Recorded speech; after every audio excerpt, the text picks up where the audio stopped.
What do you call a sprint race when not all of the runners start from the same line? It's an unfair race. What do you call a world when rich people gets bombarded with privileges they don't need? Meanwhile, the poor people cannot even meet their basic needs. It's a dystopia. So the status quo in Indonesia right now is education in this postmodern 2021 is a very important aspect of life. Everyone from all backgrounds wants to pursue a proper education because it educates them about basic manners on how to socialize and giving insight about the world and prepare kids for the industry in the real world, and it also can end generational poverty by increasing chance of you having a high paid job. So the problem in here is not everyone can afford education, especially for poor people. There are indeed public schools nationwide, but even public schools and universities these days isn't entirely free yet. And even in area where education is free, there are still people who don't go to school because of economical reasons. And scholarships does exist to improve educational distribution and helping government regarding these, but we think the scholarship system these days is unfair, which I will explain later in the arguments. Okay, so our stance in this motion is we really support this motion on 100%, which is to only grant scholarships for those who financially needs it, because our goal is to increase amount of high quality labor, increase accessibility to education, and also wealth distribution. So in order to solve the problems, we propose a mechanism, ladies and gentlemen. So first, we will regulate scholarship givers to only limit their grants to people who actually need money. Second, and our parameter on who actually needs it is their parents' assets and wage. And then our criteria of granting scholarship will be similar to our current system, which is by score, by achievements, and other academic performance. But only those who has financial needs can have a chance to win. Okay, so ladies and gentlemen, if we can prove that education access, labor quality in our economy can improve by passing on a proposal, we deserve to win this debate. So, there's two substantial arguments in here to support my statements. On first is why we should only grant scholarships to who has financial necessity. And then my second argument is why this will be better for our future economical situation. So let's move on to the first. There's two layers on my first argument. And first is on our current scholarship system doesn't fulfill their original purpose. And second layer is on how the rich doesn't need scholarships. So let's move on to the first layer. Is first we want to characterize scholarships by it's given by both the states and private companies, and the purpose is to make education more accessible to people. Sometimes companies give it to look up for potential workers that will soon work in the company. Scholarship is given with a lot of criteria such as race, sexuality, age, academic performances, mainly academic performances, and essays, volunteering, and etc. And there's so many more. And we want to characterize poor people as they are as potential as the rich, but they cannot even meet basic needs, so their focus is on surviving rather than improving self-quality. They usually work as a child, give up their rights as a worker so that they can earn money no matter how small the amount. And they don't usually enjoy life as the rich, and they can't have time to study because money and survival is on their top priority. These pathetic people made 70% of our population, so they outnumber the rich, ladies and gentlemen. And we want to characterize the rich people as wealthy. They has money, they also have generational wealth, so by doing nothing, by simply being born, they already inherit tons of assets such as property or even company stocks.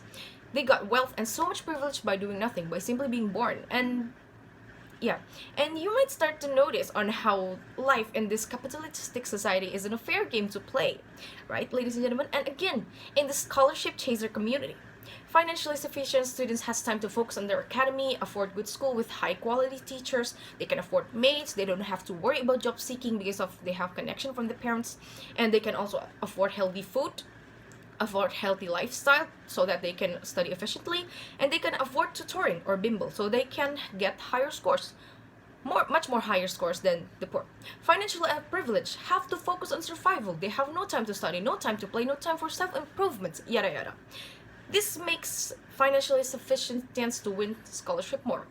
The rich and the poor has equal intellectual potential, and our scholarship nowadays is just a game on who have the privilege to improve the potentials. By staying in our status quo, our scholarship will turn into a game of privilege and not a competition of who actually deserves it. And we can see on LPDB, awardees are dominated by rich people. And even public university, which are meant to be accessible for the poor, are now dominated by rich kids who can afford tutoring, who can go to expensive high schools, who can actually time to study and not have to work for survival.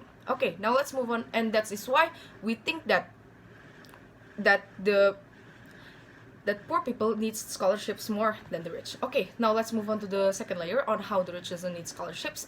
And the reason is, ladies and gentlemen, I already characterized them as having money since the second they were born. And in their lifetime, they have nearly zero risk of going bankrupt and facing poorness. Rich people can focus on their life, personal relations, education, and improving society because their survival instinct is already fulfilled. They don't have to worry about it anymore. And giving those people access to win will only make scholarship, again, dominated by them, and not those who actually need it. And none has gone bankrupt for education. None of the rich people has gone bankrupt. Meanwhile, a lot of people do. Not a lot of poor people do, ladies and gentlemen. And maybe you guys are gonna say this isn't meritocracy and it's not fair. But again, do the rich really need it? When 70% of our population is poor, is it ethical to prioritize greed rather than people's need to survive? So, we can see in our world is rich people can afford school without scholarship. We know this, and it's common sense. And poor people hadn't gotten poor for education. They sacrificed nearly all of their belongings and assets. Meanwhile, the rich have only spent a little from their total wealth. And that is why, ladies and gentlemen, we think the rich doesn't need scholarships. And it's not ethical either. Okay, now let's move on to our second argument on why this will be better for our future economical situation.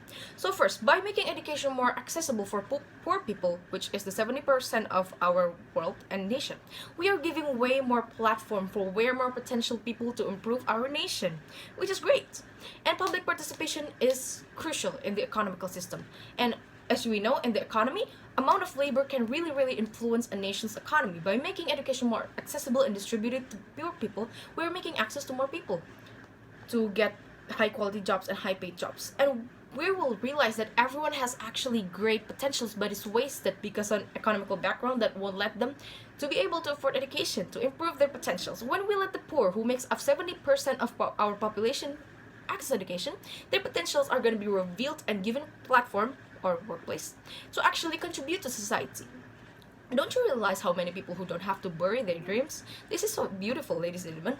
And we can see from countries who has huge population, they have great economy, great GDP, such as China, USA, India, Indonesia, Brazil. They are the emerging force of economy in their continental region. Notice how these countries has way more labor and manpower than others.